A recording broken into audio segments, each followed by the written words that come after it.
इस वीडियो को लाइक करें, हमारे चैनल को सब्सक्राइब कर बेल आइकन जरूर प्रेस करें। आप देख रहे हैं डेली पलामू न्यूज। पलामू जिले के मेदिनीनगर सदर अस्पताल में सुप्रिंटेंडेंट ने अपने 2 महीने के कार्यकाल के अनुभव और सुधारों को साझा करने के लिए प्रेस कॉन्फ्रेंस का आयोजन किया। सुप्रिंटेंडेंट ने अपने बताया कि इन 60 दिनों में मरीजों और उनके परिजनों के लिए कई नई सुविधाएं शुरू की गई है। सबसे पहले ओपीडी के समय में वृद्धि की गई है, जिससे मरीजों को अधिक समय तक डॉक्टरों की सेवाएं उपलब्ध हो रही है।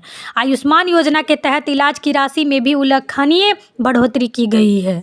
इसके अलावा स्कैन एंड शेयर सुविधा शुरू की गई है, जहां मरीज अपने आधार कार्ड से स्कैन कर तुरंत पंजीकरण करा सकते हैं, जिससे समय की बचत हो रही है। सदर अस्पताल में मरीजों की सुविधाओं और बेहतर बनाने के लिए कई महत्वपूर्ण कदम उठाए गए हैं। पार्किंग शुल्क को भी पूरी तरह से समाप्त कर दिया गया है, जिससे मरीजों और उनके परिजनों को राहत मिली है। 2 महीने का कार्यकाल पूरा हो चुका है, तो उस 2 महीने के कार्यकाल में मेरे 60 दिनों में अस्पताल में जो सुधारात्मक कदम जो मेरे द्वारा उठाए गए हैं उसकी जानकारी को साझा करने हेतु एवं भविष्य में हमारे अस्पताल में हमारे मरीजों एवं उनके परिजनों को जो जो सुविधाएं दी जाने वाली हैं उसकी जानकारी साझा करने के लिए ये आज की प्रेस कॉन्फ्रेंस बुलाई गई थी।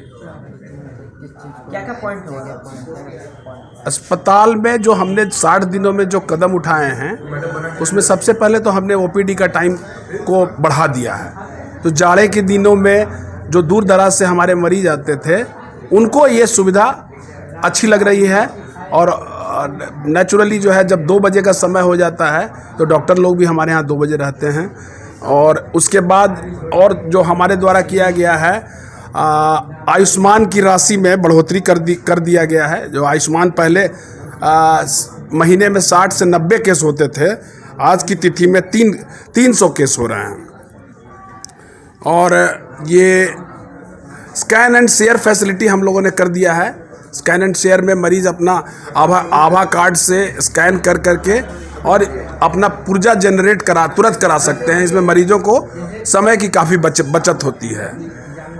पार्किंग शुल्क जो पूर्व में अस्पताल में जो लगता था, आज की तिथि में पार्किंग शुल्क मरीज एवं मरीज के परिजनों से नहीं लिया जा रहा है। पोस्टमार्टम की व्यवस्था, इमरजेंसी की व्यवस्था सब सुदृढ़ कर दी गई है। आपका ये सर्जरी जो है, नंबर ऑफ सर्जरी जो हमारे यहाँ पूर्व में हुआ करती थी, अभी सर्जिकल ऑपरेशंस की संख्या भी बढ़ गई है। बीते दिनों से जो हमारे यहाँ जांच बंद है, उस जांच के क्रम में जो भ्रांतियां हैं उसको मैंने दूर करने का प्रयास किया है।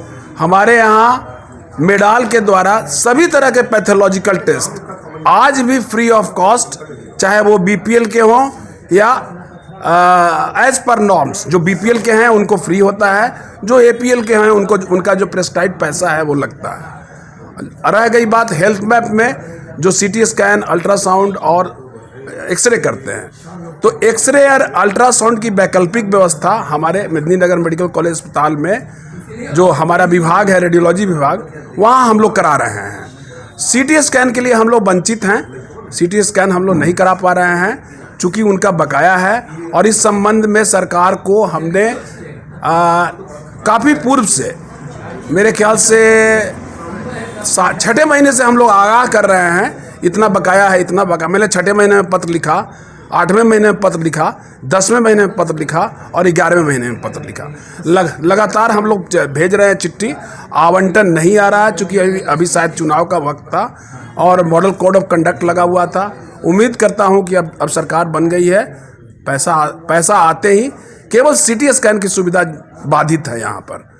और यहाँ पर सदर अस्पताल में जो डायग्नोस्टिक के लिए जो सीटी स्कैन और क्या चीज़ लगना है वो कहाँ चिन्हित किया गया? सदर अस्पताल में सीटी स्कैन ग्राउंड फ्लोर जो इमरजेंसी हम लोगों का चलता है, जिसमें पूर्व से हमारा इमरजेंसी और सर्जरी का ओपीडी चलता था, वो 2 कमरे को मिला करके 1000 स्क्वायर फीट का उनका रिक्वायरमेंट था और भूतल पर चाहिए था, उन लोगों को भूतल पर चाहिए था।